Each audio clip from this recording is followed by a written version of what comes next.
चला तर मग क्ले मॉडेलच्या माध्यमातून मोटरसायकलमधील गियर कसे काम करतात ते अतिशय सोप्या भाषेत समजून घेऊया. सुरुवात इंजिनपासून होते.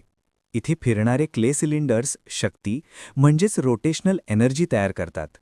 कॅमेरा आता गिअरबॉक्समध्ये प्रवेश करतो, जिथे दोन मुख्य शाफ्ट आणि वेगवेगळ्या आकाराचे क्ले गियर्स दिसतात. पायाने गियर दाबताच शिफ्ट ड्रम फिरतो आणि काही क्ले गियर्स बाजूला सरकून एकमेकांना लॉक होतात. पहिल्या गिअरमध्ये लहान इनपुट गिअर मोठ्या आउटपुट गिअरला फिरवतो. त्यामुळे चाकाला जास्त टॉर्क आणि कमी वेग मिळतो. उच्च गिअर्समध्ये इनपुट गिअर मोठा आणि आउटपुट गिअर लहान असतो. त्यामुळे वेग वाढतो पण टॉर्क कमी होतो.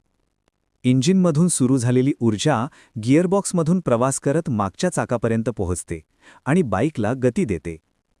गिअर्समुळे रायडरला वेग आणि ताकद रस्त्याच्या परिस्थितीनुसार नियंत्रित करता येते. थोडक्यात, लो गिअर म्हणजे जास्त ताकद, तर हाय गिअर म्हणजे जास्त वेग. हीच गिअर प्रणालीची मूलभूत कल्पना आहे. ही होती क्लेमेशनच्या माध्यमातून मोटरसायकल गिअर्सची वैज्ञानिक सफर. पहिल्याबद्दल धन्यवाद.